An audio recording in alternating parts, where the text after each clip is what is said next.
Hi friends, welcome to Yasin Infotech channel. இன்றைக்கி நம்ம சேனலில் எதை பற்றி பார்க்க போகிறோம்னு பார்த்தீங்கன்னா, ஆதார் கார்டை வந்து செப்டம்பர் 16க்குள்ளே அப்டேட் பண்ணணும் அப்படின்னு ஒரு அனௌன்ஸ்மெண்ட் வந்திருக்கு கவர்மெண்ட்டேருந்து.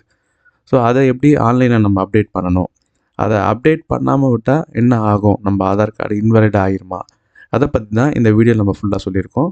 ஸோ வீடியோவை முடிஞ்ச வரை கடைசி வரை ஸ்கிப் பண்ணாமல் பாருங்கள். இது வரைக்கும் நம்ம சேனலை சப்ஸ்கிரைபே பண்ணாதவங்க சப்ஸ்கிரைப் பண்ணிவிட்டு கூடவே பக்கத்தில் ஒரு பெல் ஐக்கான் இருக்கும், அந்த ஐக்கானை கிளிக் பண்ணால் தான் நான் எப்போல்லாம் வீடியோ போடுறேனோ அது உங்களுக்கு நோட்டிஃபிகேஷனை வந்து கிடைக்கும். செப்டம்பர் 14, 2024 உங்களுடைய ஆதாரை அப்டேட் பண்ணிடணும்னு சொல்லி கவர்மெண்ட்லேருந்து ஒரு அனௌன்ஸ்மெண்ட் வந்திருக்கு. ஸோ அதுக்காக நம்ம வந்து ஆதாரை வந்து இசேவை மையத்து மூலியமாகவும் நம்மளுடைய பர்சனல் பிசி மூலியமாகவும் நம்ம அப்டேட் பண்ணிகிட்டு இருக்கோம். ஸோ இது அப்டேட் பண்ணாமல் விட்டால் என்ன ஆகும், ஆதார் கார்டு இன்வேலிடாக ஆயிருமா, எங்கேயும் பயோமெட்ரிக் ஒர்க் ஆகாமல் போயிருமான்னு பார்த்தா கிடையாது. இது வந்து இப்போ ஃப்ரீ ஆஃப் காஸ்ட்டில் வச்சுருக்காங்க. இந்த 14 செப்டம்பர் 2024 நீங்கள் பண்ணிங்கன்னா இப்போதைக்கு அதுக்கு ஃப்ரீ, நீங்களே ஆன்லைனில் பண்ணிக்கலாம். ஸோ அதுதான் நம்ம இந்த வீடியோவில் சொல்ல போகிறோம். ஸோ இது 14 செப்டம்பருக்கு மேலே நீங்கள் பண்ணுறதா இருந்தால் அது மேபி காஸ்ட்டு வரலாம், ஒரு 50 ருபீஸ்லேருந்து ஒரு 100 ருபீஸ் வரை காஸ்ட்டாக இருக்கலாம். ஸோ இப்போ ஃப்ரீ ஆஃப் காஸ்ட் இருக்கும்போது நீங்கள் பண்ணிடுறது நல்லது. ஸோ அதை எப்படி பண்ணுறது அப்படின்றத பார்க்கலாம். இதுக்கு தேவையான டாக்குமெண்ட் என்னென்னு பார்த்தீங்கன்னா, உங்களுடைய ஐடி ப்ரூஃப், ஏதாவது ஒரு ஐடி ப்ரூஃப், பேன் கார்டாக இருக்கலாம், டிரைவிங் லைசன்ஸாக இருக்கலாம், ஓட்டர் ஐடியாக இருக்கலாம். ஸோ ஒரு ஐடி ப்ரூஃப் இருக்கணும், ஒரு அட்ரஸ் ப்ரூஃப். ஸோ கட்டாயம் அதை வந்து நீங்கள் பிடிஎஃப் ஃபார்மேட்டில் வந்து ரெடி பண்ணி வச்சிங்க. ஸோ அது 2 MBக்குள்ளே இருக்கணும் அந்த ஃபைலுடைய சைஸ். ஸோ இதுதான் நீங்கள் அப்டேட் பண்ணுறதுக்கு முன்னாடி பண்ண வேண்டிய முதல் செயல். இப்போ நம்ம எப்படி அப்டேட் பண்ணுறப்பாங்க, ஃபஸ்ட்டு அந்த வெப்சைட்டுக்குள்ளே போகலாம். ஃபஸ்ட் நம்ம UIDAI இந்த ஆதார் வெப்சைட்டுக்குள்ளே போகலாம்.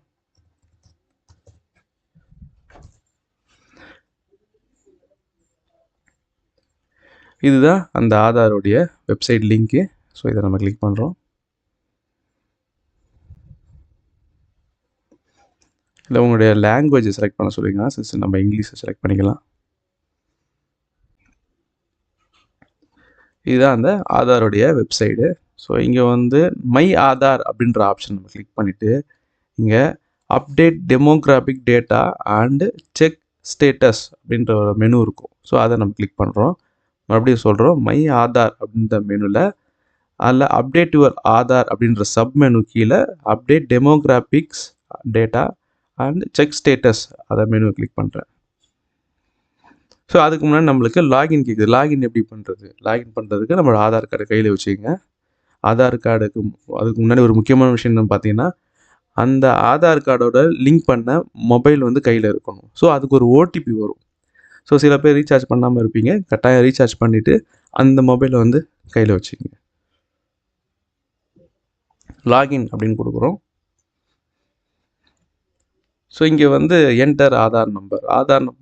ஆதார் நம்பர் வந்து நம்மளுடைய ஆதார் கார்டில் ஒரு 12 டிஜிட் நம்பர் இருக்கும். ஸோ அதுதான் ஆதார் நம்பர். ஸோ அதை டைப் பண்ணுறோம்.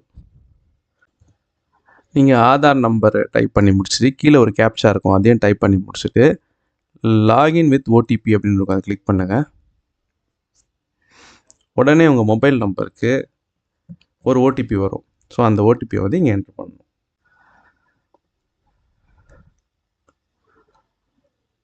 ஸோ இப்போ வந்து நம்மளுடைய ப்ரொஃபைல் வந்து லாகின் ஆயிடுச்சு. இங்கே பார்த்தீங்கன்னா இருக்கும், ப்ரொஃபைல் ஃபோட்டோ இருக்கும், unique identification authority of India அப்படின்னு ஹெட்டிங் இருக்கும். ஸோ இங்கே மை ஆதார் அப்படின்ல சர்வீஸில் நிறையா மெனு இருக்கும். ஸோ நம்ம பார்க்க வேண்டிய மெனு என்னென்னு பார்த்தீங்கன்னா, இதில் வந்து டாக்குமெண்ட் அப்டேட் அப்படின்னு இருக்கும். இதில் பார்த்தீங்கன்னா, this service is free of cost till 14th September 2024. So 2024 September வரை தான் இது ஃப்ரீ ஆஃப் காஸ்ட் அப்படின்னு போட்டிருக்காங்க. ஸோ அதுக்கு மேலே அது மட்டும் தான் இருக்கும். ஸோ அதுக்கு 2024 செப்டம்பர் 15க்கு மேலே இது வந்து காஸ்ட்டில் வந்துடும் நினைக்கிறேன். ஸோ அதுக்கு முன்னாடி நம்ம ஃபைல் பண்ண போகிறோம். அதுக்கு முன்னாடி ஸோ இப்போ டாக்குமெண்ட் அப்டேட்டில் ஃபஸ்ட்டு இந்த டாக்குமெண்ட் அப்டேட் என்ற மெனுவை நம்ம கிளிக் பண்ணுறோம். ஸோ இங்கே பார்த்தீங்கன்னா, dear resident, you are advice to strengthen your Aadhaar by updating documents in your Aadhaar database by submitting the latest proof of identity. இது வந்து எதுக்காகன்னு பார்த்தீங்கன்னா, இது அப்டேட் பண்ணுறதுனால நம்மளுடைய எந்த இதுவும் சேஞ்ச் ஆகாது, நேமும் சேஞ்ச் ஆகாது, அட்ரஸும் சேஞ்ச் ஆகாது, டேட் ஆஃப் பர்த் எதுவும் சேஞ்ச் ஆகாது. ஸோ அப்படி இருக்கும்போது எதுக்காக அப்டேட் பண்ணணும்னா, இது ஒரு நம்ம ஆக்டிவில் இருக்கும், ஸோ இந்த ப்ரொஃபைல் வந்து ஆக்டிவில் இருக்குது. இது ஒரு ப்ரொஃபைல் ரெஃப்ரெஷ்மெண்ட் மாதிரி. நம்ம அப்பப்போ அப்டேட், இது ஆதார் ரிலீஸ் ஆகி ஒரு 10 வருஷம் மேலே ஆயிடுச்சு. 2013 நம்ம ஆதார் வாங்கினோம். கிட்டத்தட்ட 10 வருஷம் மேலேயே ஆயிடுச்சு. ஸோ இன்னுமே நிறைய பேர் அப்டேட் பண்ணாமல் இருக்கிறதுனால, ஸோ இதை அப்டேட் பண்ணுறதுக்காக இந்த ஆப்ஷன்ஸை கொண்டு வந்திருக்காங்க. ஸோ இந்த ஆதார் ஆக்டிவில் இருக்கா, இந்த நம்பர் ஆக்டிவில் இருக்கா, இந்த பர்சன் ஆக்டிவில் இருக்காங்களான்றது பார்க்கறதுக்காக, ஜஸ்ட் ஒரு ஃபார்மாலிட்டிக்காக தான் இதை வந்து அப்லோட் பண்ண சொல்கிறாங்க. ஜஸ்ட் இதுக்காக நம்மளுடைய அட்ரஸ் ப்ரூஃபு அண்ட் ஒரு ஐடி ப்ரூஃப் மட்டும் தான் கேட்குறாங்க. ஸோ அதை நம்ம அப்டேட் பண்ண போகிறோம். இதால் நம்மளுடைய ஆதார் டேட்டா பேஸில் எந்த சேஞ்சஸும் வராது. சப்போஸ் நம்ம ஆதார் டேட்டா பேஸில் ஏதாவது அட்ரஸோ நேம் மிஸ்மேட்ச் ஏதாவது கரெக்ஷன் பண்ணணுன்னா நம்ம ஆதார் என்ரோல்மெண்ட் சென்டருக்கு தான் போயிட்டு அதை சேஞ்ச் பண்ண வேண்டியதாக இருக்கும்.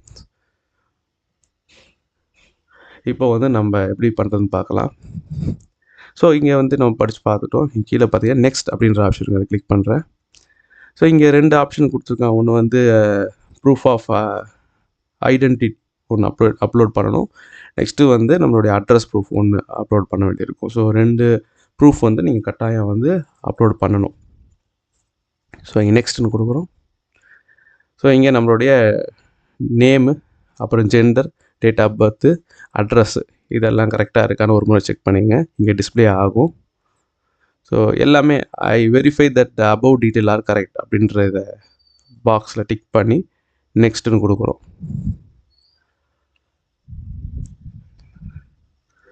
ஸோ அதில் எதாவது கரெக்ஷன் இருந்துச்சுன்னா நீங்கள் ஆதார் சென்டர்லாம் போய் தான் கரெக்ஷன் பண்ண வேண்டியிருக்கும். ஸோ இங்கே வந்து கைட்லைன் ஃபார் அப்லோடிங் டாக்குமெண்ட்ஸ் அப்படின்ற ஒரு கொடுத்துருக்காங்க, லெட்டர் கொடுத்துருக்காங்க. Document size should be 2 MB 2 MBக்குள்ளே தான் இருக்கணும். அது இல்லாமல் PDF, PNG, JPEG இந்த ஃபார்மெட்டில் இருக்கணும். ஸோ இந்த 3 ஃபார்மெட், இந்த ஃபார்மெட்டில் இருக்கா 2 MBக்குள்ளே இருக்கணும். இப்போ வந்து நம்ம ஐடி ப்ரூஃப் ஒன்று அப்லோட் பண்ண போகிறோம். ஸோ அதுக்கு முன்னாடி நம்ம சொல்லியிருக்கோம், முன்னாடி நீங்கள் வந்து உங்கள் ஏதாவது ஒரு ஐடி ப்ரூஃபை வந்து ஃபோட்டோ எடுத்து அதை 2 MBக்குள்ளே கன்வெர்ட் பண்ணி உங்கள் டெஸ்க்டாப்லேயும் மொபைல்லேயே போட்டு வச்சுருங்க. அப்போ தான் அப்லோட் பண்ணுறதுக்கு ஈஸியாக இருக்கும். ஸோ இப்போ வந்து நம்ம செலக்ட் பண்ணலாம் எந்த ஐடி. இல்லை நிறைய ஆப்ஷன்ஸ் கொடுத்துருக்கோம் ஐடி ப்ரூஃபுக்கு.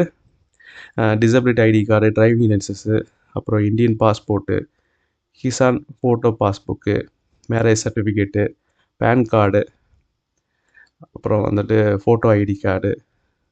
ஸோ இந்த மாதிரி ஸ்கூல் லீவிங் சர்டிஃபிகேட், அதாவது டிசி அந்த மாதிரி, அப்புறம் வந்து மார்க் ஷீட்டு, ஸோ இந்த மாதிரி ஓட்டர் ஐடி, இந்த மாதிரி நிறைய ஆப்ஷன்ஸ் கொடுத்துருக்காங்க. ஸோ இல்லை நீங்கள் எந்த ஆப்ஷன்ஸ் வேணால் நீங்கள் சூஸ் பண்ணி உங்களுடைய ஐடி ப்ரூஃபை அப்லோட் பண்ணலாம். நான் வந்து பேன் கார்டை சூஸ் பண்ணிக்கிறேன். ஓகே அப்படின்னு கொடுத்துருவோம். ஸோ இங்கே வியூ டீட்டெயில் அப்லோட் டாக்குமெண்ட்ஸ் அப்படின்னு கிளிக் பண்ணுறேன். கண்டினியூ டு அப்லோட் அப்படின்னு கொடுக்குறோம். ஸோ நம்ம ஆல்ரெடி நம்ம டெஸ்க்டாப்பில் சேவ் பண்ணி வச்சுருக்கோம் பேன் கார்டை. ஸோ ஜஸ்ட் கிளிக் பண்ணி ஓப்பன் பண்ணலாம். இப்போ வந்து நம்ம பேன் கார்டை அப்லோட் பண்ணியாச்சு. இப்போது க்ரீன் டிக்கில் 100% அப்படின்னு வச்சுன்னா இப்போ நம்மளது அப்லோட் ஆகிடுச்சுன்னு அர்த்தம். நெக்ஸ்ட்டு வந்து ப்ரூஃப் ஆஃப் அட்ரஸ்க்கு ஃபஸ்ட்டு ஐடி ப்ரூஃப் ஆட் பண்ணிட்டோம். இப்போ அட்ரஸ் ப்ரூஃபுக்கு என்னென்ன கேட்டிருக்கான்னு பார்க்கலாம். Allotment letter of accommodation, bank account ஸ்டேட்மெண்ட்டில் நம்ம அட்ரஸ் வரும் இல்லையா, அதை கேட்குறான். Disability identity card, electricity bill, EB bill, gas connection bill, Indian passport, அப்புறம் வந்து ப்ராப்பர்ட்டி டேக்ஸ் ரிசிப்ட், சொத்து வரி ரசீது, ரேஷன் கார்டு, அப்புறம் இந்த மாதிரி லிஸ்ட் ஆஃப் டாக்குமெண்ட்ஸ் சொல்லியிருக்கேன். Telephone bill, voter ID. So இந்த மாதிரி நிறையா டாக்குமெண்ட்ஸ் நீங்கள் அப்லோட் பண்ணியிருக்கலாம் நம்மளுடைய அட்ரஸ் ப்ரூஃப்காக. நம்ம வந்து ஓட்டர் ஐடி செலக்ட் பண்ணிக்கிறோம். ஜஸ்ட் ஓகேன்னு கொடுக்குறோம். இங்கே மறுபடியும் upload document, continue to upload அப்படின்னு கொடுக்குறோம்.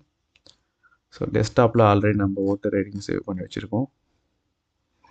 ஸோ அதை அப்லோட் பண்ணுறோம். ஸோ ஓட்டர் ஐடியை நம்ம அப்லோட் பண்ணிட்டோம்.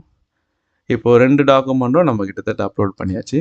இங்கே I hereby given my consent that information document provided by uploaded by me subject to verification at any stage by the government அப்படின்ற ஒரு சென்டென்ஸ் இருக்கும். ஸோ அதுக்கு நேராக இருக்க இந்த பாக்ஸில் டிக் பண்ணிவிட்டு நெக்ஸ்ட்டுன்னு கொடுங்க.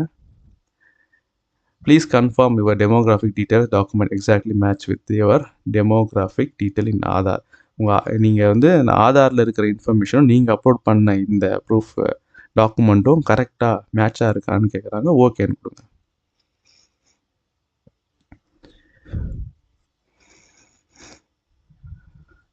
Dear resident, the service free of cost till 14/9/2024. Okay, சப்மிட்னு கொடுக்குறோம். ஸோ அதனால் நீங்கள் 14th செப்டம்பருக்கு முன்னாடி பண்ணிடுங்க.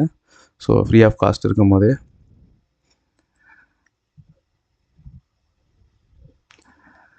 இப்போ பார்த்தீங்கன்னா ட்ரான்சாக்ஷன் ஸ்டேட்டஸ் வந்து சக்ஸஸ் அப்படின்னு வந்திருக்கு.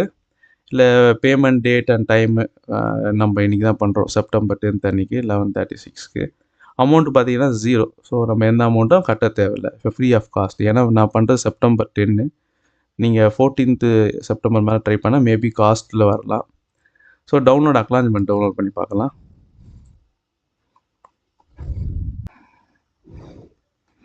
நம்மளுக்கு ஒரு அக்னாலஜ்மெண்ட் காப்பி ஒன்று வந்திருக்கு. ஸோ அதில் என்ன போட்டிருக்குன்னு பார்க்கலாம். ஸோ இந்த அக்னாலஜ்மெண்ட் ஸ்லிப்பில் வந்து ஆதார் நம்பர் இருக்குது, எஸ்ஆர்என் நம்பர் இருக்குது, இன்வாய்ஸ் நம்பர் இருக்குது, அமௌண்ட் பெய்டு நம்ம அமௌண்ட் பெய்ட் பண்ணல 0 தான், date of payment request. So maybe நீங்கள் அதை ஃபீஸ் பே பண்ணி பண்ணால் அதில் அமௌண்ட் வந்து ஃபில் ஆகும். ஃபீஸ் பேமெண்ட் நம்ம ஃப்ரீ ஆஃப் காஸ்ட்டில் பண்ணால் நம்ம அமௌண்ட் ஃபில் ஆகலை. ஸோ இப்போ பார்த்தீங்கன்னா நம்மளுடைய ஸ்டேட்டஸ் வந்து அப்டேட் ஆகிருக்கும்னு நினைக்கிறேன். இப்போ மெயின் பேஜ் போயிடுறோம். மெயின் பேஜில் பார்த்தீங்கன்னா நம்மளோட டாக்குமெண்ட் வந்து அப்டேட் போட்டிருக்கோம். ஸோ இப்போ ஸ்டேட்டஸ் பார்த்தா வெரிஃபிகேஷன் ஸ்டேஜில் தான் இருக்குது. ஸோ அதனால் இப்போதைக்கு இந்த வெரிஃபிகேஷன் ஸ்டேஜில் தான் இருக்குது. ஸோ இது வந்து கம்ப்ளீட்டட் மாறும். ஸோ லாஸ்ட் ஸ்டேஜ் வந்து கம்ப்ளீட்டட் மாறிடும். இப்போ தான் நம்ம அப்லோட் பண்ணியிருக்கோம். ஸோ அதனால் இந்த ஸ்டேஜில் தான் இருக்குது. மேபி நீங்கள் ஒரு 2 hours 3 hours இல்லை 1 day கழித்து நீங்கள் பார்த்தீங்கன்னா கம்ப்ளீட்டட், இங்கே வெரிஃபிகேஷன் ஸ்டேஜ்ன்றது கம்ப்ளீட்டட் மாறிடும். ஸோ அப்போ வந்து நம்மளுடைய ப்ரூஃப் வந்து டாக்குமெண்ட் வந்து அப்டேட் ஆகிடுச்சு, ஆதார் வந்து அப்டேட் ஆகிடுச்சின்னு வரும். ஸோ இந்த வீடியோ பிடிச்சிருந்தால் லைக் பண்ணுங்கள், யூஸ்ஃபுல்லாக இருந்துச்சுன்னா மறக்காமல் மற்றவங்களுக்கு ஷேர் பண்ணுங்கள். தேங்க்யூ ஃபார் வாட்சிங்.